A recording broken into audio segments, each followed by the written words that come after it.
Assalamualaikum warahmatullahi wabarakatuh. Saya Wang Setiawan dari kelas MIPA 5 akan mempresentasikan tentang prinsip dan praktek ekonomi dalam Islam. Islam mengatur seluruh urusan dalam kehidupan kaum muslim, termasuk juga pada masalah ekonomi. Ada cara jual beli, sewa menyewa, pinjam meminjam, dan juga utang piutang yang semua termasuk dalam kegiatan perekonomian yang diatur dalam Islam. Tujuannya tentu agar kehidupan masyarakat menjadi tertib dan baik, menjaga hubungan satu sama lain tetap rukun, dan juga ketertiban pasar dan perbankan tetap aman. Semua diatur oleh Islam karena manusia dan sifat tamaknya mampu berbuat semaunya sendiri, serakah dan mementingkan diri sendiri, juga mengambil hak orang lain. Jika sudah begitu, masyarakat akan tak tenang, gelisah, dan resah dalam menjalankan perekonomiannya. Hukum yang mengatur hubungan antara sesama manusia itu disebut muamalah. Dalam bermuamalah, Islam mengatur agar tatapan kehidupan berjalan dengan baik dan saling menguntungkan. Mengutip buku pendidikan agama Islam kelas 11, muamalah artinya hal-hal yang termasuk urusan kemasyarakatan atau pergaulan, perdata, dan sebagainya.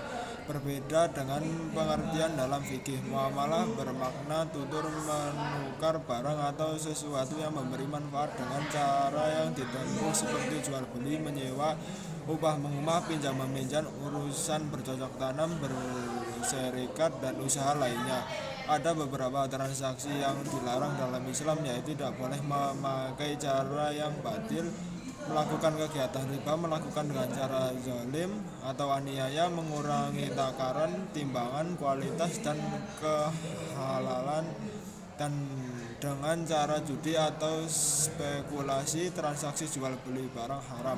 Macam-macam muamalah. 1. Jual beli. Melakukan jual beli secara halal dibenarkan dalam dalilnya adalah firman Allah Subhanahu wa ta'ala, dan Allah telah menghalalkan jual beli dan mengharamkan riba. Al-Quran Surah Al-Baqarah ayat 275. Melakukan jual beli dengan cara utang pun dianjurkan untuk melakukan pencatatan serta ada saksi akan terjadi penyelewahan di kemudian hari.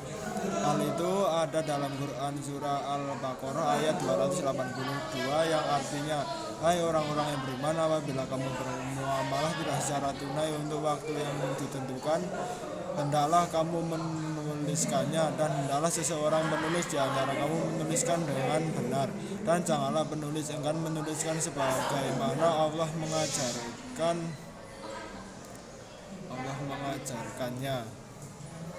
Cara-cara jual beli. 1. Pembeli dan penjual harus balik berakal sehat atas kemauan sendiri.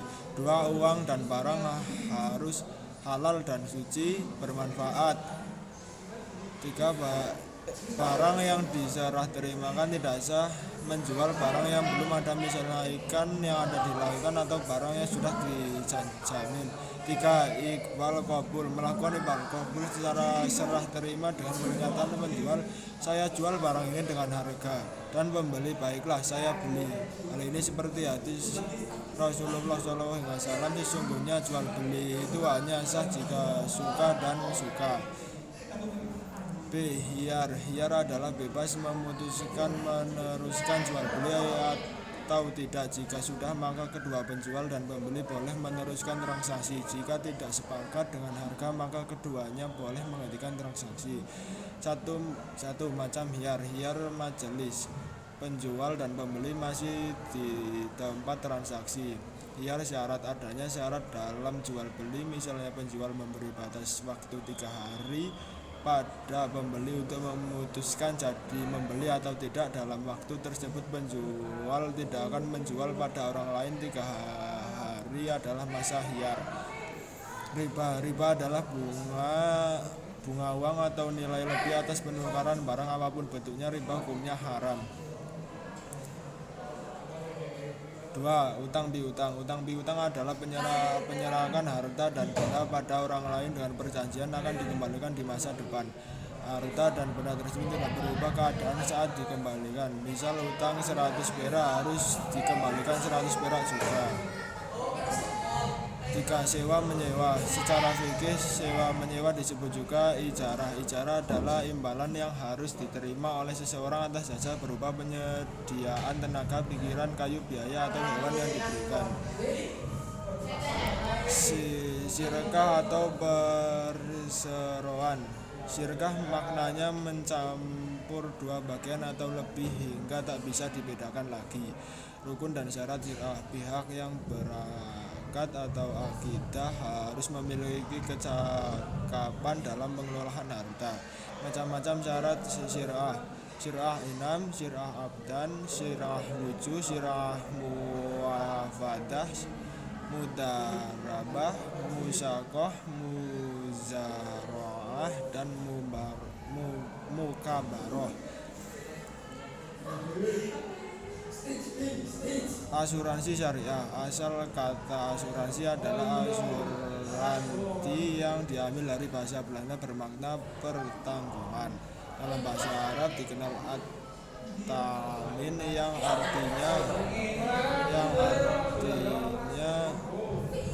artinya pertanggungjawaban, perlindungan, keamanan, ketenangan atau bebas dari rasa takut. Beda asuransi syariah dan asuransi konvensional.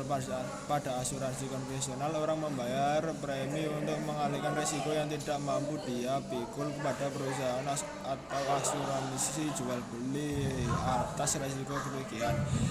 Ada mekanisme dana sehingga peserta tidak bisa menarik lagi premi jika ingin keluar dari kalkulasi. Jadi pada asuransi syariah mekanismenya tidak mengenal dana hangus. Jika peserta ingin menarik dana premi maka bisa dilakukan. Sekian presentasi dari saya. Bila ada kesalahan atau tutur kata yang kurang berkenan saya mohon maaf.